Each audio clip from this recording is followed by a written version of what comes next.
The first step in most penetration testing engagement is determining what should be tested, or the scope of the assessment. The scope determines what penetration testers will do and how their time will be spent. Determining the scope requires working with the person or organization from whom the penetration test will be performed.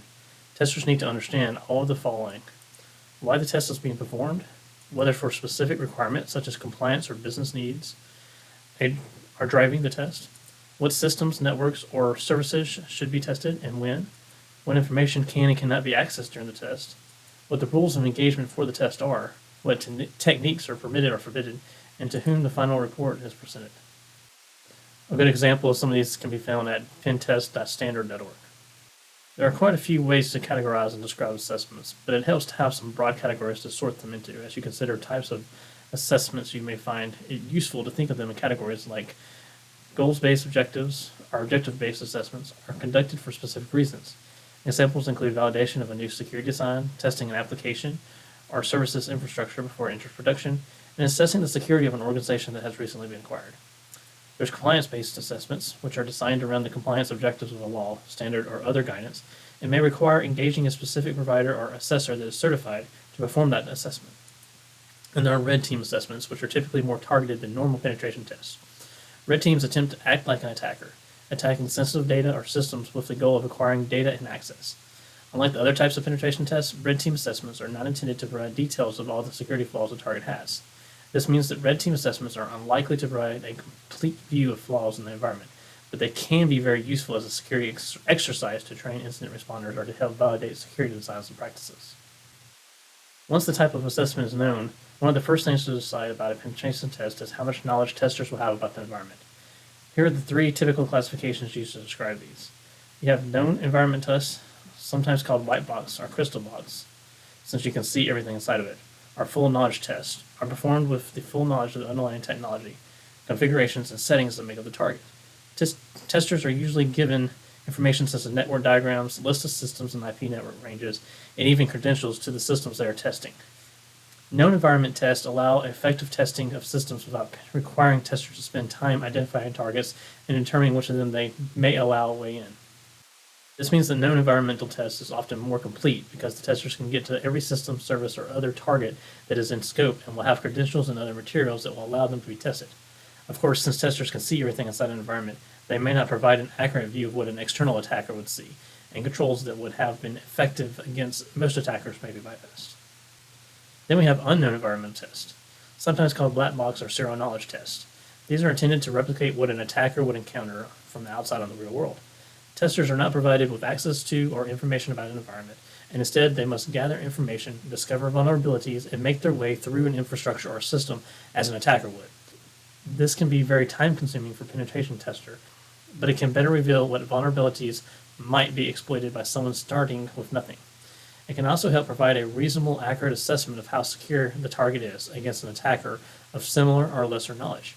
It is important to note that the quality and skill of your penetration tester or team is very important when conducting an unknown environmental test. If the threat actor you expect to target your organization is more capable, a black box tester can't provide you with a realistic view of what they can do. Partial knowledge, sometimes called a gray box test, are a blend of unknown and known environmental testing. A partial knowledge test may provide some information about the environment to the penetration testers without giving full access, credentials, or configuration details. A partial test can help focus penetration testers' time and effort while also providing a more accurate view of what an attacker would actually encounter. Once you have determined the type of assessment and the level of knowledge testers will have about the target, the rest of the rules of engagement can be written. Some key elements include the timeline for the engagement and when testing can be conducted. This includes the time of day and the days of the week or month in some circumstances due to the business requirements. Some assessments will intentionally be scheduled for non-critical timeframes to minimize the impact of potential service outages, whereas others may be scheduled during normal business hours to help test the organization's reaction to attacks. What locations, systems, applications, or other potential targets are in the scope? Common targets include wireless networks, specific IP ranges and domains, the organization's DNS and domains, APIs, physical locations, and both internal and external services and systems. The target list discussion often includes discussions about third-party services providers that may be impacted by the test, such as ISPs, software as a service or other cloud service providers, or outsource security monitoring services. Any special technical constraints should also be considered during the rules of engagement discussion. Types of tests that are allowed or disallowed. Common limitations include limiting potentially destructive tests or avoiding social engineering or physical penetration testing, but each engagement should be scoped to meet the needs of the organization for which it will be conducted. The data handling requirements for information gathered during the penetration test. This is particularly important when engagements cover sensitive organizational data or systems. Penetration tests cannot, for example, legally expose protected health information, even under an NDA. Requirements for handling often include confidentiality requirements for the findings, such as encrypting data during and after the test, and contractual requirements for disposing of the penetration test data and results after the engagement is over. What behaviors to expect from the target. Defensive behaviors like shunning, block listing, or other active defenses may limit the value of a penetration test. If the test is meant to evaluate defenses, this may be useful, but if the test is meant to test a complete infrastructure, shunning or blocking the penetration testing team's efforts can waste time and resources. Resources are committed to the test. In full knowledge and partial knowledge testing scenarios, time commitments from the administrators, developers, and other experts on the targets of the test are not only useful but can also be necessary for an effective test.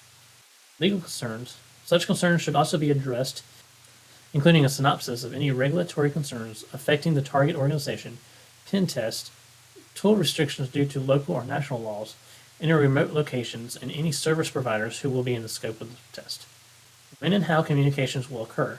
Should the engagement include daily or weekly updates regardless of progress, or will the penetration testers simply report when they are done with their work?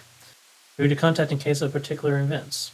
This includes evidence of ongoing compromise, an accidental breach of rules of engagement, or the discovery of critical vulnerability and other events that warrant immediate attention. Who is permitted to engage the testing team? For example, can the CFO request an update? Including this in a rules of engagement helps avoid potentially awkward situations. Scoping agreements and rules of engagement must define more than just what will be tested. In fact, documenting the limitations of the test can be just as important as documenting what will be included. The testing agreement or scope documentation should contain disclaimers explaining that the test is valid only at the point in time when it is conducted, and that the scope and methodology chosen can impact the comprehensiveness of the test. After all, a known environment penetration test is far more likely to find issues buried layers deep in a design than an unknown environment test of a well-secured system. Problem handling and resolution is another key element of the rules of engagement.